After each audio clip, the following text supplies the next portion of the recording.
Sí, nos vamos directamente a Ecuador. A Ecuador nos vamos.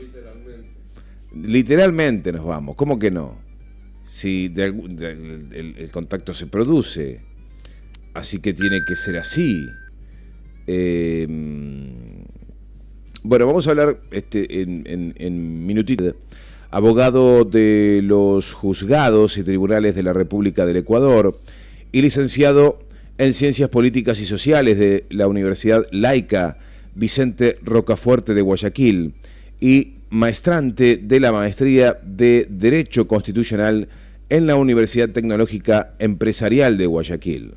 Desde el 2002 trabaja en asesoría jurídica privada y pública, experto en materia parlamentaria en las instituciones públicas privadas, así como en las organizaciones sociales de hecho y de derecho desde hace más de 20 años, incluyendo participación en temas sociales y políticos. Fue asesor jurídico parlamentario en el Consejo, Vicealcaldía y Comisión Permanente de Salud del Gobierno Autónomo Descentralizado del Distrito Metropolitano de Quito entre los años 2019 y 2023. Tiene publicaciones de opinión en distintos diarios como El Universo y El Comercio de Ecuador, además de una publicación académica en Latin Juris denominada La Función Constitucional, constante defensor del debido procedimiento parlamentario ante la Corte Constitucional de Ecuador en calidad de amicus curiae. Bueno, impresionante. Ya podemos saludarlo a Rogelio. Muy buenos días. Te saluda Sergio Centenaro, Ronnie Fuchs. Estamos aquí en Radio Lateral, en la Argentina, en una provincia al norte,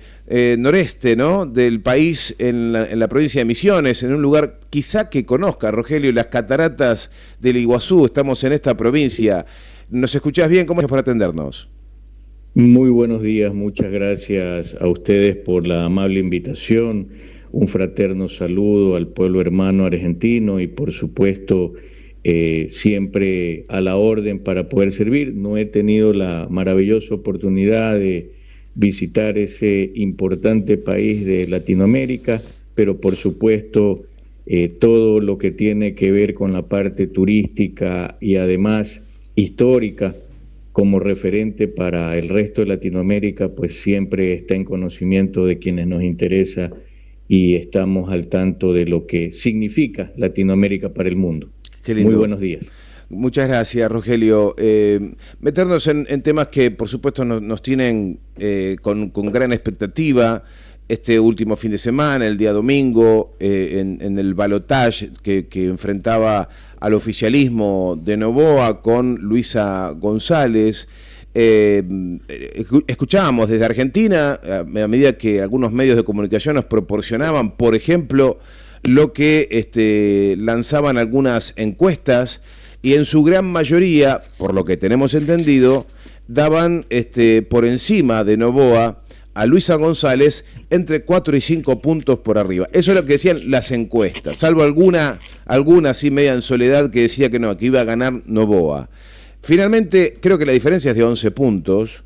Hubo una militarización y estado de excepción en casi 7 provincias de Ecuador, todas de la oposición de Noboa. Y finalmente el resultado marca, según el Consejo Nacional Electoral, 11 puntos de diferencia. Y Luisa González que dice, yo no puedo reconocer estos resultados. ¿Cómo está el escenario hoy? ¿Qué se piensa de estos resultados? Total, por lo que en el Ecuador el domingo tuvimos las elecciones de segunda vuelta, denominadas también balotaje. Definitivamente, del 13 de abril del 2025 fue la parte cúspide de todo un proceso que inició desde febrero, enero del año anterior. Y en este proceso electoral, una de las cosas que muchos de los que analizamos, revisamos y atendemos este tipo de temas, planteamos incluso política y activamente el hecho de que la beligerancia y el nivel de contradicción se maneje desde un punto adecuado y prudente por el nivel de inseguridad que vive la República del Ecuador. Y efectivamente, durante todo este proceso, no solamente que ha habido una exacerbación de la beligerancia, sino también de un manejo de información y comunicación que de alguna u otra manera ha hecho gala en su mayoría de lo que se conoce como la posverdad. Tanto del un lado como del otro, nunca hubo una definición puntual y clara de lo que se va en este caso a vivir ya bajo la presidencia, de acuerdo al Consejo Nacional Electoral, presidencia que en todo caso arrancaría con un primer periodo de 4 años de Daniel Noboa Sin, puesto que debemos para nuestros amigos oyentes y a su vez cibernautas hacerles conocer que en Ecuador se vivió prácticamente en el 2022 el tema de un bloqueo, de un impedimento, de una serie de contradicciones que provocaron una conmoción social y política y que posteriormente terminarían llevando en el 2023 a una disolución de la Asamblea Nacional, lo que es el Congreso. En el caso del Ecuador no hay bicameralidad, hay un solo órgano legislativo parlamentario, y de esa disolución también significó la terminación anticipada del periodo de quienes eran asambleístas y por supuesto de presidente y vicepresidente de la República. De ahí, de ese grupo de legisladores, resulta que se definió lastimosamente, digo lastimosamente porque para mi criterio no debieron haber sido candidatos los que de alguna manera provocaban una incertidumbre en el país, se terminó decidiendo la suerte del Ecuador para terminar el periodo que empezó Guillermo Lasso Mendoza. Y en el final, a la parte final de las elecciones del 2023, llegaron 3 exlegisladores con posibilidades, lógicamente uno de ellos asesinado antes de llegar al tema de los comicios, que fue Fernando Villavicencio, pero Daniel Noboa, Luisa González y de quien hablo, que en paz descanse, definitivamente fueron parte de esa Asamblea Nacional. Posteriormente, terminado el periodo de Guillermo Lasso, que es a lo que acudimos definitivamente los ecuatorianos en la actualidad, se vino el proceso electoral que lleva un año desde el año anterior, hablamos desde enero, febrero del 2024, a lo que se termina solamente en su parte de elección, porque falta la entrega de credenciales, el 13 de abril. Ahora, el tema de un fraude, eso lo estuvieron posicionando las 2 tiendas políticas previo a este proceso electoral de segunda vuelta, y definitivamente cuando ya la elección es exclusivamente solo de 2 binomios, es mucho más fácil el conteo, es mucho más fácil procesar el escrutinio y definitivamente reflejar resultados. Esto dejó demostrado que una vez más las encuestas, no solamente a nivel latinoamericano, sino a nivel mundial, cada vez son menos fiables. Y segundo, a pesar de que existe esta posición de la candidata o ex candidata a la presidencia de la República, Luisa González, de no aceptar los resultados, resulta que se debe reconocer que el movimiento Revolución Ciudadana, durante todo su tiempo de estructura, ha manejado y maneja un muy buen control electoral, a tal punto que ellos normalmente tienen tendencias y resultados mucho antes de que ya definitivamente se obtengan los oficiales a través del Consejo Nacional Electoral en el Ecuador. Por lo tanto, no se ha escuchado de parte de este mismo movimiento, de su equipo de control electoral, el hecho de que tengan las pruebas suficientes y fehacientes para iniciar lo que serían las impugnaciones correspondientes a nivel de lo que es determinar un fraude. Porque se han hecho impugnaciones en diversos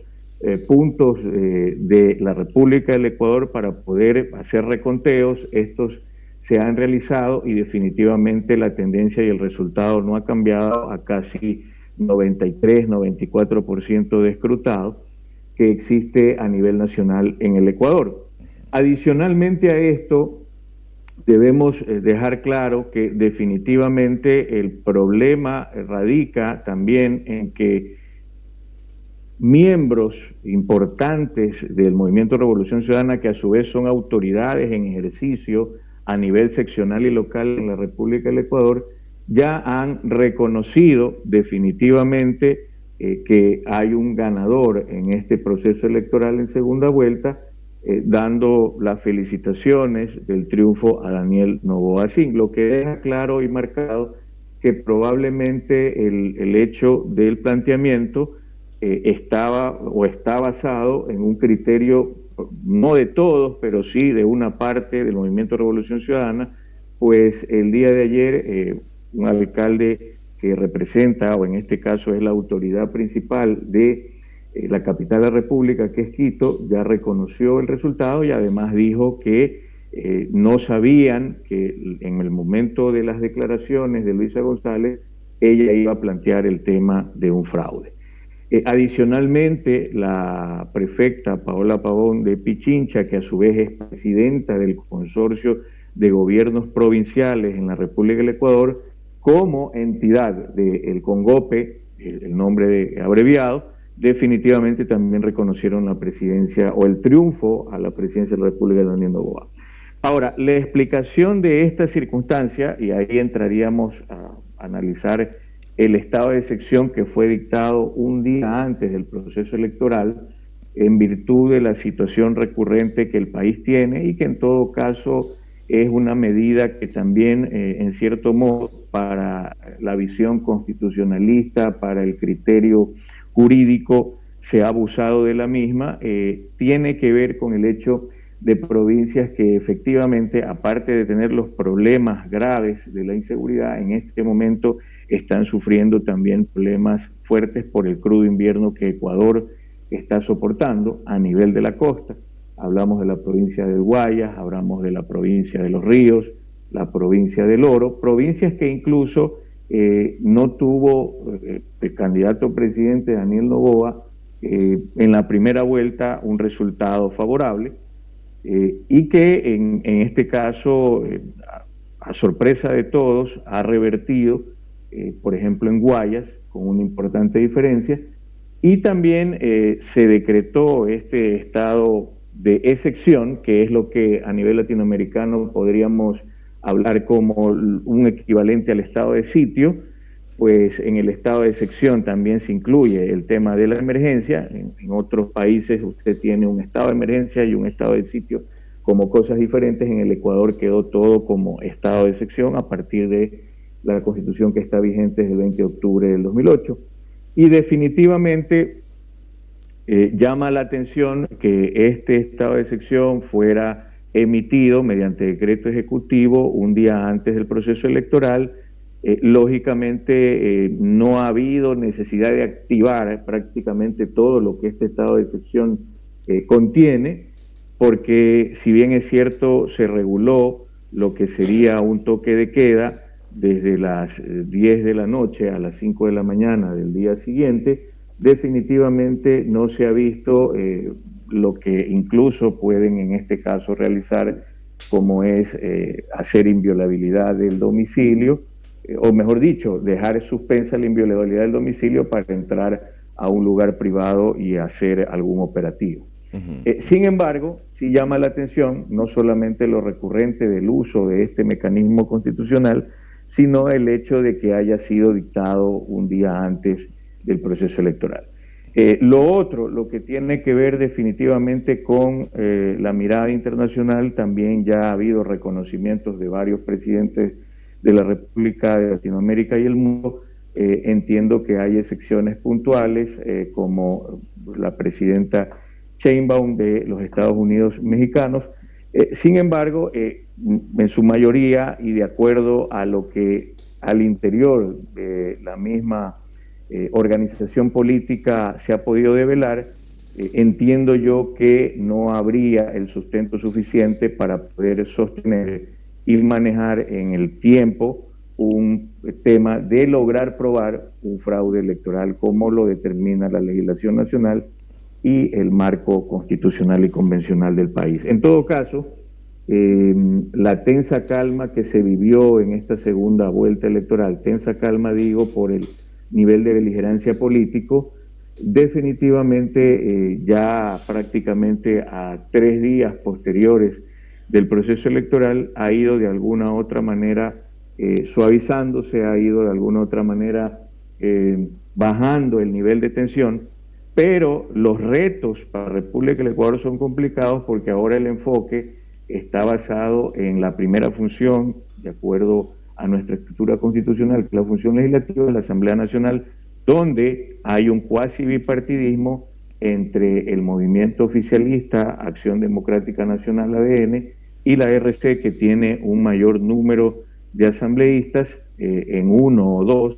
que lógicamente van a dominar entre 67 y 68 para la RC y 66 para ADN, existiendo algunos otros movimientos con menores números e incluso individuales representaciones en una conformación de 151 asambleístas para el periodo 2025-2029, y es ahí donde se va a radicar prácticamente la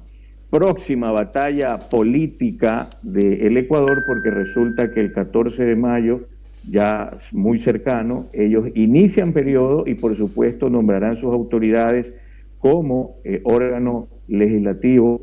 para luego posesionar al presidente y la vicepresidenta de la República electos en estos comicios. Rogelio, atento a su relato y amparándome en la mirada que usted está ofreciéndonos en torno a estas elecciones de balotaje, ¿no?, de presidencial, uno se pregunta qué le faltó. Ya entramos en el terreno de la opinión. Le pido que nos acompañen en reflexiones que tengan que ver con la mirada que usted tiene sobre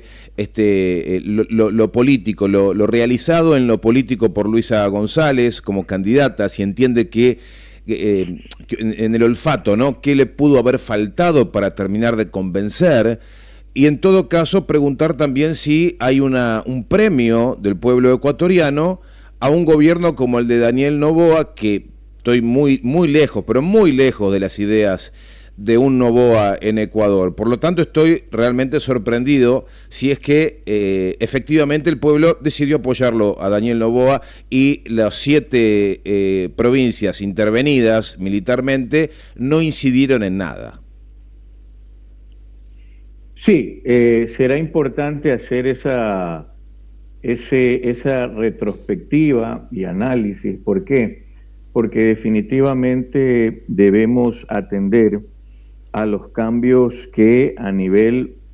del ser humano propiamente dicho están enfocándose en el área o se están develando en el área política. Yo creo que sin menor atisbo de duda hay dos tipos de emociones y sentimientos que mueven al ser humano y por supuesto al conglomerado poblacional. Definitivamente es el miedo o el amor. Y dentro de lo que se pudo observar en el proceso electoral, a mí me parece que en la tendencia de lo que es el progresismo, en la tendencia de lo que es de alguna u otra manera la posibilidad de llevar un camino que pueda acercarse más a un tema socialdemócrata, a un tema que tenga que ver o adecuarse a las necesidades sociales, hubo demasiado camino muy sesgado a una reiteración de algo que probablemente en el Ecuador, por su naturaleza, no se va a volver a repetir, porque definitivamente las condiciones son muy distintas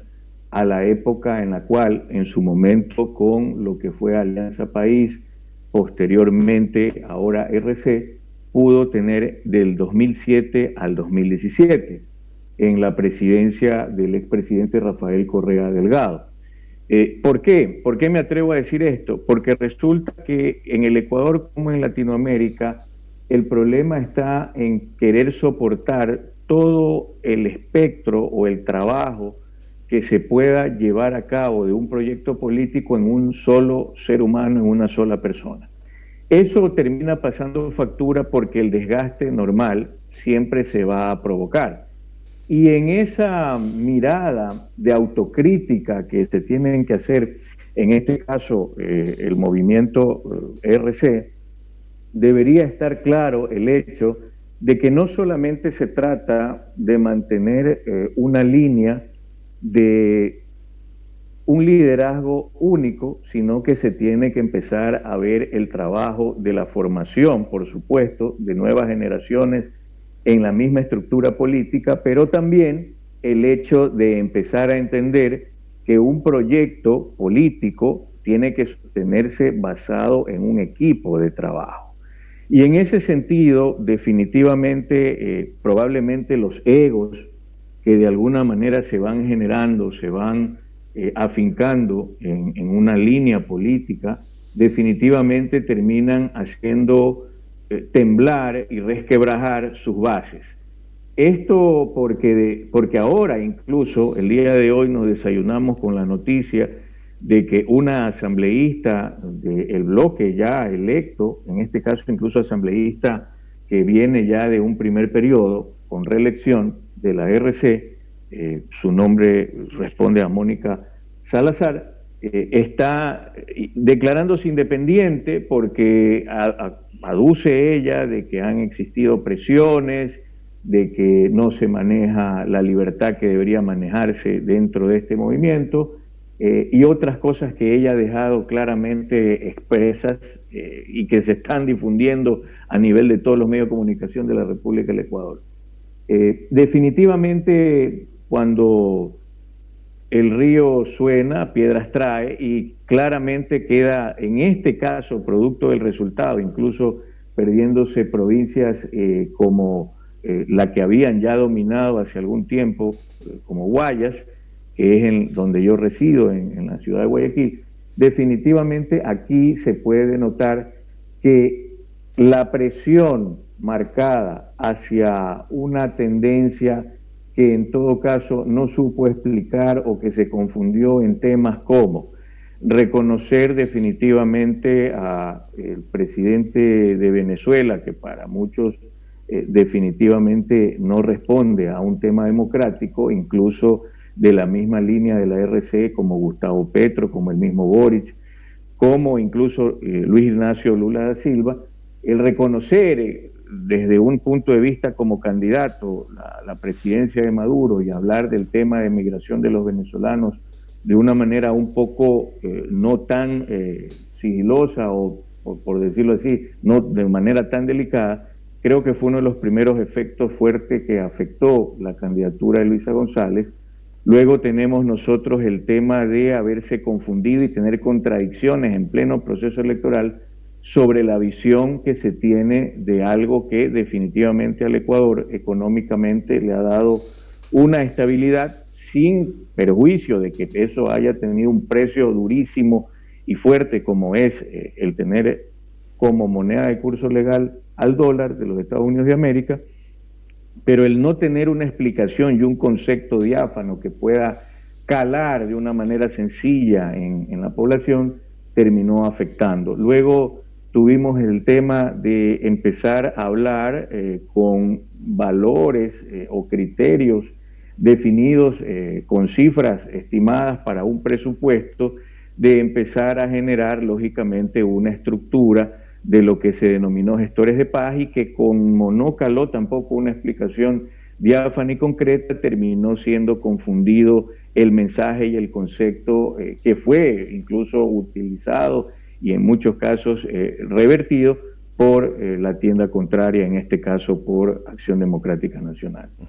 En el otro tema también tiene que ver definitivamente el hecho del territorio. Asambleístas electos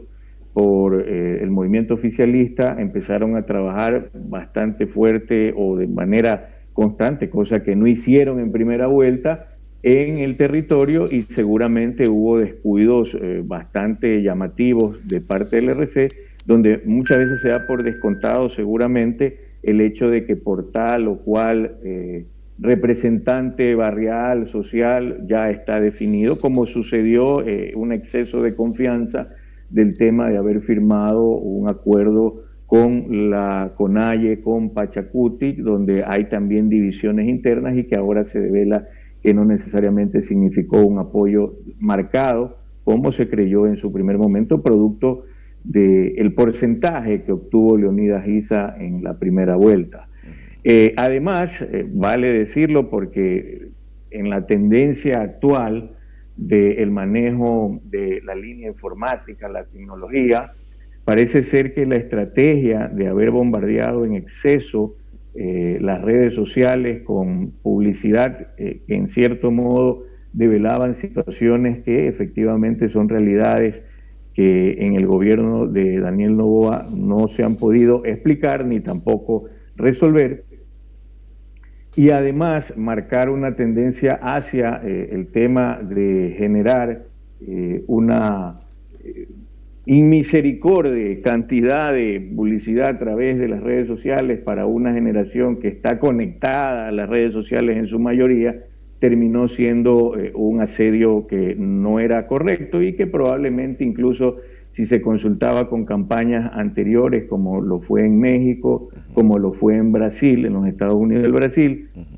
resulta que usted tiene, o los Estados Federativos del Brasil, resulta que usted tiene que se repitieron incluso eslogan, como el tema de ser feliz, como el tema de sin miedo, y eso terminó teniendo, para mi criterio, un efecto totalmente contradictorio por no sacar algo que deba salir de la propia creatividad y que de alguna otra manera conecte con la realidad poblacional de la República del Ecuador y de la mayor cantidad de habitantes de este país. Entonces, muy claro. Definitivamente ahí creo que el trabajo de reestudiar el territorio y de alguna otra manera de hacer el mea culpa correspondiente para corregir todo esto está a las puertas y tendrá que ser un trabajo bastante profundo. Clarísimo, Rogelio, agradecerle enormemente este tiempo, este análisis que nos ha compartido, los datos. Por ahí nos resulta muy duro escuchar que se han cometido errores, ¿no? Y que evidentemente habrá que revisarlos y enderezar lo que hay que enderezar para que Ecuador pueda crecer de la manera en que sea. Nosotros, nuestro corazoncito lo tenemos con la Revolución Ciudadana. Le confieso eso, Rogelio. Por eso nuestra sorpresa y nuestro interés por tomar contacto con usted para que nos pueda hablar de este escenario, y creo que ha sido clarísimo, y nos quedamos con esta información, con estas reflexiones que nos ha compartido. Sí, yo agradecido enormemente. Definitivamente yo me identifico mucho con el tema de la socialdemocracia. Creo que debe haber siempre un punto medio entre las visiones políticas, sociales que hay en la República del Ecuador. La Revolución Ciudadana tiene un espacio importante en la República del Ecuador, así se ha venido demostrando durante todo el proceso democrático y en el momento que apareció desde que era Alianza País. Sin embargo, también existe un grupo de ciudadanos con el cual yo me identifico, que de repente estamos en la mitad de un fuego cruzado que se ha de alguna otra manera degenerado en el país, en la República del Ecuador me refiero, respecto a lo que es el correísmo o el anticorreísmo, y que le ha pasado una factura brutal al Ecuador, porque no se trata de tener posiciones fundamentalistas, sino de conciliar toda una nación, un país, una población que requiere una atención marcada en un desarrollo social importante para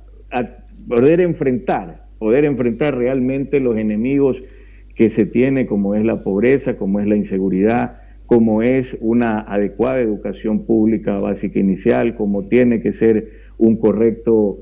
atención y sentido de lo que es el derecho a la salud, el derecho a la vida, y que definitivamente mientras se siga manteniendo un criterio sesgado, no necesariamente será favorable. Tenemos de ejemplo recientemente en la República Oriental del Uruguay la elección de Yamandú Orsi, en donde Pepe Mujica tuvo una influencia potente, y resulta que el Frente Amplio ha hecho una cuestión que probablemente para muchos recalcitrantes podría ser demasiado irregular, por decirlo menos.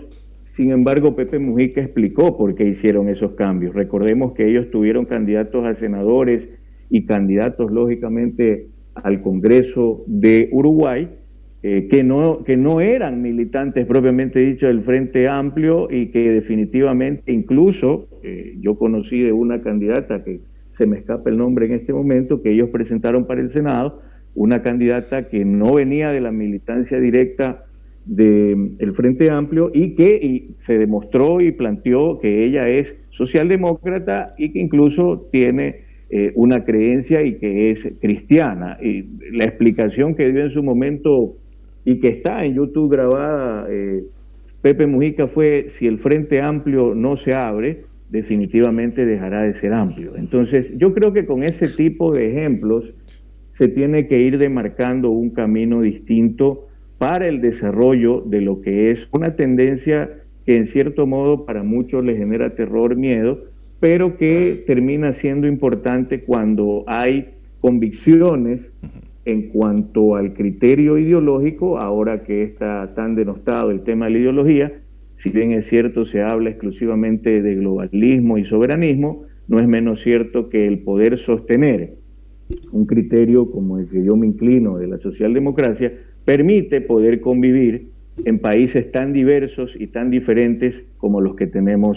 en nuestra Latinoamérica querida. Muchas gracias a ustedes, muchas gracias a los oyentes y por supuesto a los cibernautas de esta importante emisora. Entiendo que ustedes están en Misiones de la República Argentina. Muy amables por el tiempo. Por favor, Rogelio, un fuerte abrazo. Hasta pronto. Hasta pronto. Rogelio Valencia Alcíbar es un importante jurista del Ecuador, conversando con nosotros, un especialista en derechos humanos, tiene un máster en esa área, bueno, con una fuerte preparación en el ámbito jurídico, exponiendo, ¿sí?, la mirada que tiene sobre estos resultados. Considera que hay una suerte de tendencia